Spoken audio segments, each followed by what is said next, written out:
Okay. Can we start over? Yeah. Okay, so maybe you can start by saying your name, how old you are, what community you're from. My name is Noel. I'm 34 years old. I grew up both in Duktaktuk and Inuvik Northwest Territories and currently live in Inuvik. How did you get started playing Northern games? My whole life, pretty much, I've been watching the games both here in Tuk and Inuvik, and eventually, like seeing the younger kids playing the games, decided to start go up on the stage, just like the one behind here, and to actually start playing the games. And once I started doing that, it just like got really hooked because I mean it's a part of my blood for sure, and like being able to have played the games for so long, like the majority of my life is being able to really pass on the knowledge that I've gotten from past athletes and people that I grew up watching and playing with. So, yeah. Do you have any good memories from when you were young and learning the games? Yeah, so with late Edward Lenny, I was really close with both him and his wife, Jeannie. So my mom and I would always go out to his camp along the Delta, and there were a few of his younger athletes. I cannot remember their names, but just outside of their cabin, they had this little platform and the actual kickstand. And seeing them playing the games there I think it was one of my first times seeing the games being played.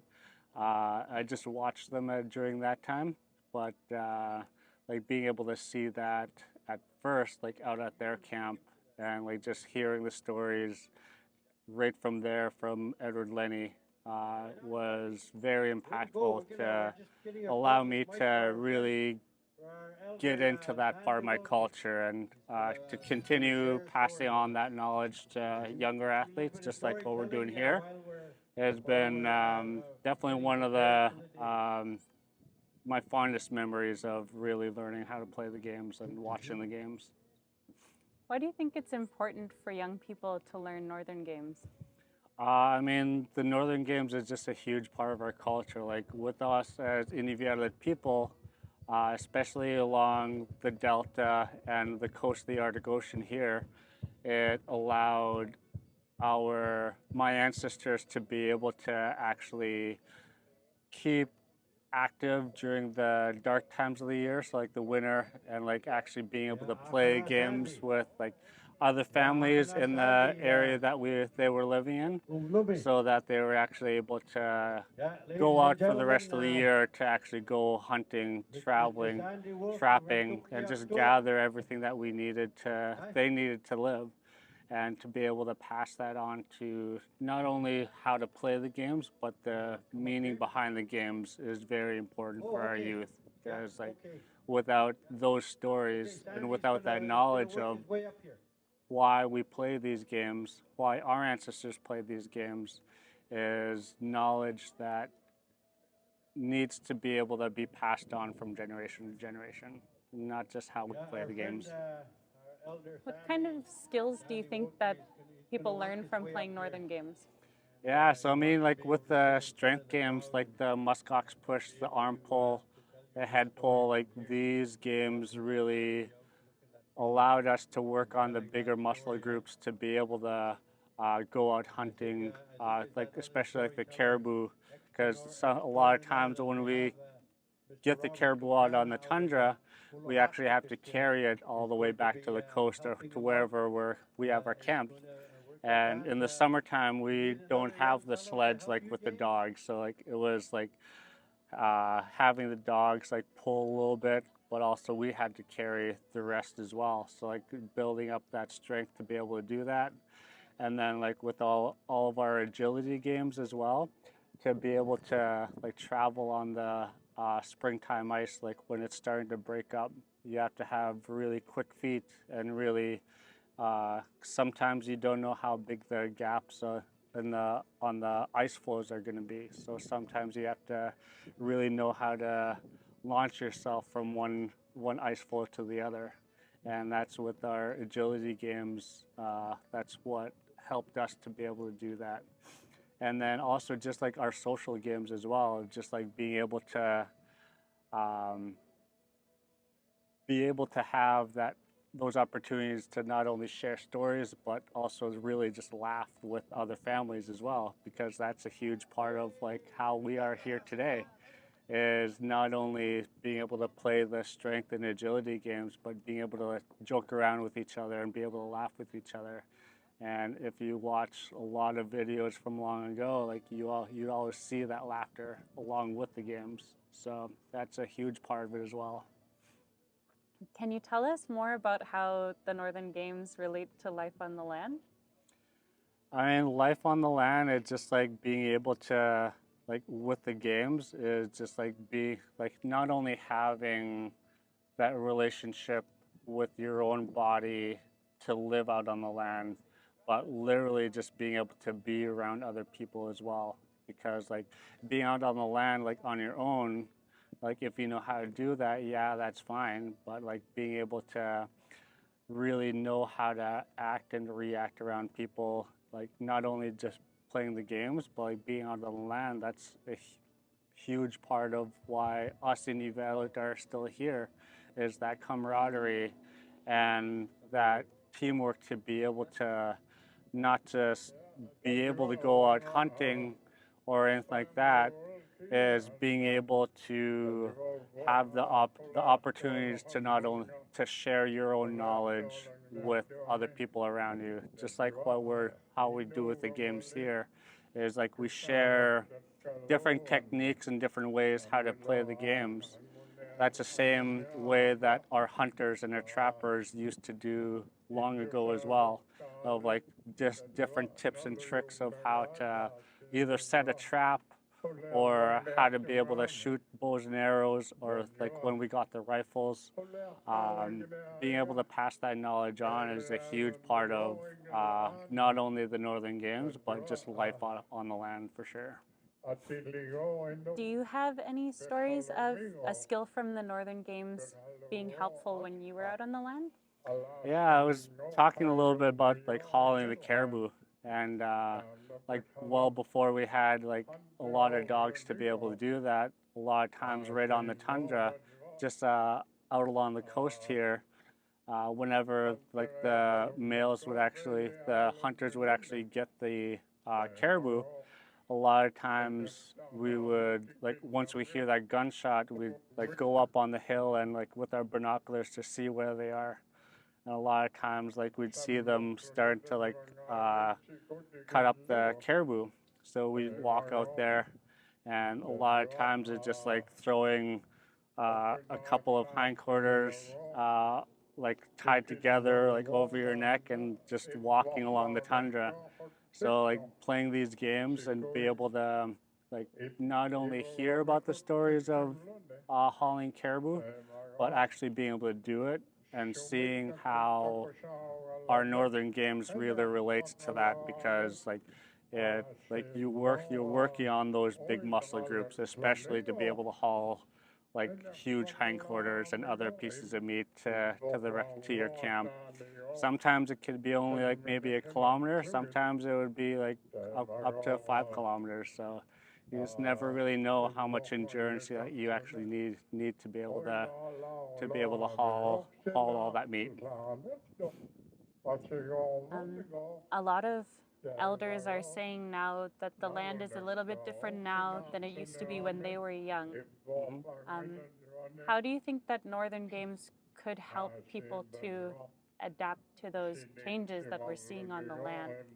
Yeah, I think it's not so much really adapting to the changes of the land, but like just like being able to keep a strong mindset to be able to overcome whatever obstacles we do come to. Because like with all these games, like with Ed Lenny, he always said, "Never say you can't," because once you say that, you're not going to be able to do anything.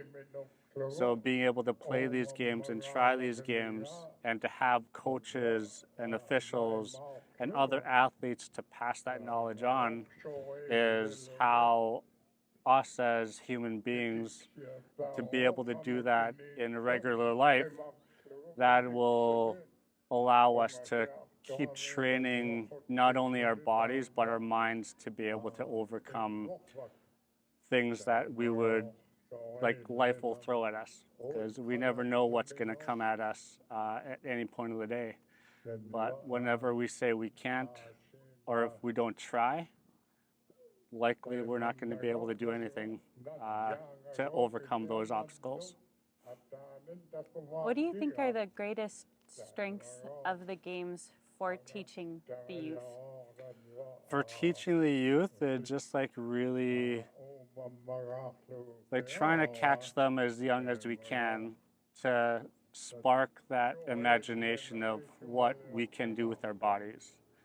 Because like if you look at some of the games, it's some of the games are a little obscure, but we've played these games for so long to be able to work on just different muscle groups so that we are able to overcome anything that we do come towards, and to be able to teach that to our youth, not only to be able to work with our bodies, but have that mindset to be able to really figure out what works for your body to play the games, but also to be able to like just go out on the land and live our own lives. It's like passing on the knowledge of these games, like at least for myself, really allowed me to be very inventive with like trying to figure out how to fix something. Because like being able to work with my own body in a lot of the different games, I can start to, I use my mind to figure out how things work and how to fix those things. I think like that is the biggest thing that I've taken from the games, as well as to be able to try to pass that on to our young people as well.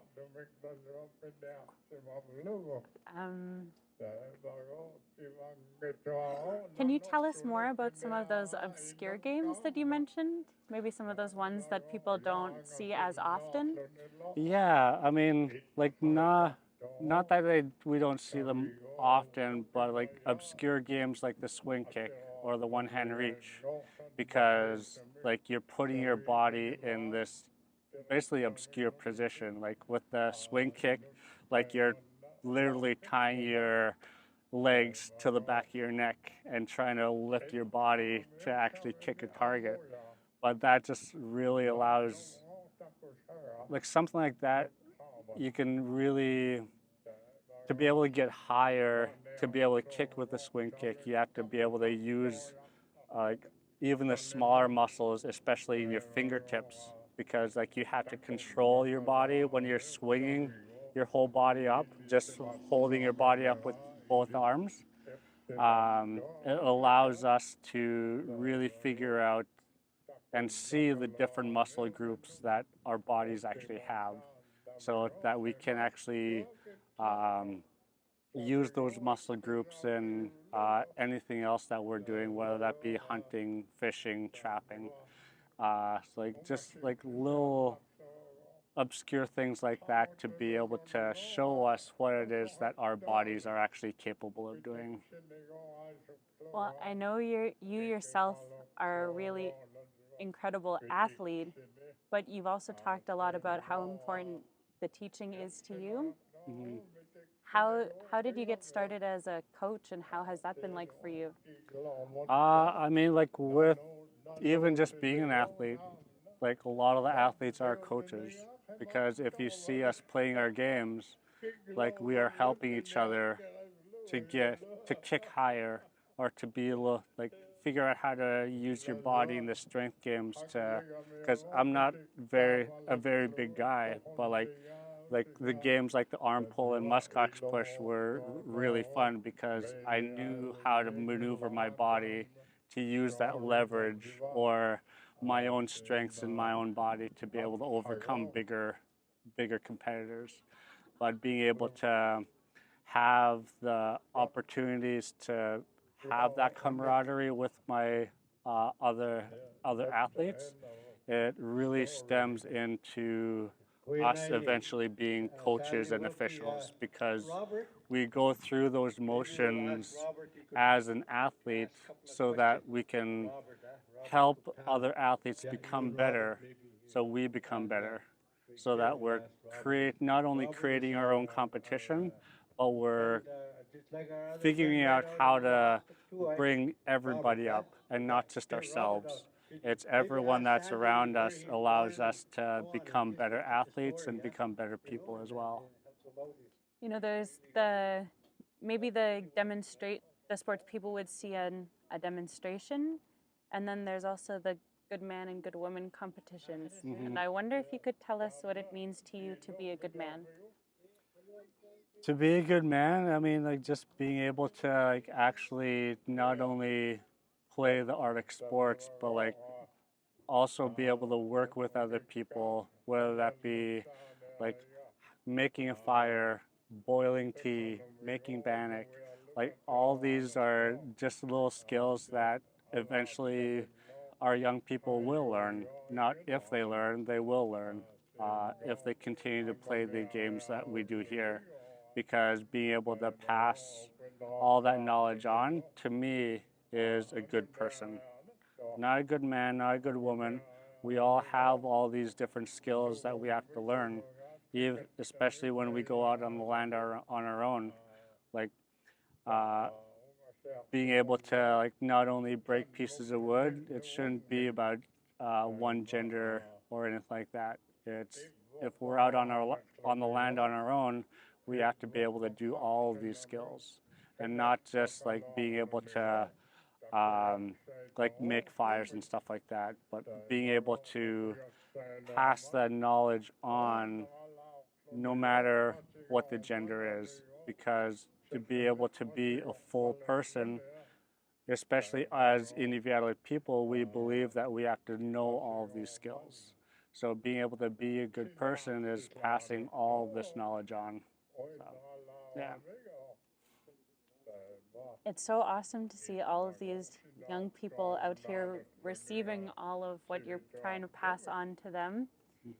If if you were going to give them any advice, or if you wanted to say something to them, what would you say to them? I think really just going back to what Edward Lenny really like drove into my own mind is never say you can't, because once you say that, then that doubt starts to get into your mind of if you can really actually do something. But if you actually try and keep working at it, then no matter what the skill is, you'll be able to learn it by just having that repetition of doing things over and over again. If you say you can't, then that's just really going to stop you from doing that skill, whatever that skill is. It doesn't matter what it is like I always go back to what he really drove into my own head, because it's gotten me to where I am today. And I'm very proud of where I am today. And to be able to pass that on to the next generation, I think it'll be able to like not only share my own knowledge, but just the knowledge that Edward Lenny had really passed on to me. And if there's any young people who maybe used to play the games and then stopped, and then they don't really know if they want to start again, or anyone who maybe didn't grow up playing it, but they maybe want to start, would you have anything to say to them? Yeah, I mean, like, just be curious, not just in our games, but just like throughout all of our traditions, because yeah, sports is not for everyone. The good man and good woman games are not for everyone. Give things a try. Yeah, once you find what you really enjoy, then keep up with that, because I mean, like, yeah, sometimes you might say you can't, but sometimes you just have to find something different as well. Yeah, just like something that piques your interest. So, yeah. I asked you lots of questions.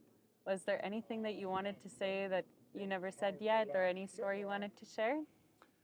I don't think so. I mean, like the reason that we play these games today is just like the person right on the banner on the stage here is the late Edward Lenny. Like without him and him passing on the knowledge to his younger athletes, like Jerry and Donald, uh, without him passing those games on to that generation, we wouldn't have these games today.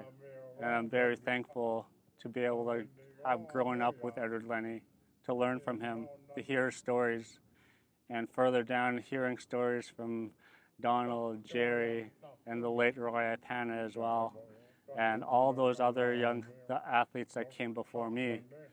But now that with my own generation, it's a little weird being on the other side of being an official in these games, but to be able to be here and help with these games is all stems from Edward Lenny and his generation to be able to pass these games on. I'm very thankful for that. Okay, I got to ask you one more. Yeah. So, Edward's legacy lives on in all of these kids. But it was a national recognition this year for the Canadian Order of Sport. And I wonder if you could tell us what that meant to you. What that means to me is like really being able to get our games that national spotlight, because with all of our athletes that we have up here, the rest of Canada, the rest of North America, the rest of the world doesn't really know how we play our games. But being able to have some sort of recognition like this to potentially spark interest of how we live our lives up here and what we've done with our games and how we play our games, how we pass our knowledge on. I think to be able to have that recognition would potentially expand where our games can go, not just being played in the Arctic, but potentially farther beyond the Arctic Winter Games and demonstrations in Canada Winter Games, or Canada Games, and to be able to bring them to those, like actual competitions to those levels would be very beneficial, not only for us as Inuvialuit, but for everybody else across the world. So, what do you see as the future for the games? I'd like to see just that, is these games being played not only up here in the circumpolar north, but everywhere else, because without these games, us as Inuvialuit people and other Inuit people, we wouldn't be here today. So to be able to pass that on to the rest of North America, to the rest of the world, it would be very beneficial to not only get our own culture out there, but for us to learn from other cultures as well. Because like the Circumpolar Northern Games is not only us just playing our games, but it's just that cultural knowledge being shared. Like even just here in the Inuvialuit settlement region, our communities, yeah, we are all Inuvialuit people, but we do things just slightly different. Being able to see those different things that happen just across the circumpolar north, we'll be able to do that at potentially at a worldwide scale in all the other cultures. So hopefully that'll happen. I'd like to see that happen. Cool. I mean, I could probably ask you questions all day, but I want to be respectful of your time too. Yeah. That sounds like we might be getting started here soon. Yeah, I'll let you go, but thank you, Noel, for all you shared with the camera, but also especially for all you share with the youth, because it's really exciting to be here and to see them all and to be together. It feels really good. So Definitely. Thank you so much. I appreciate this.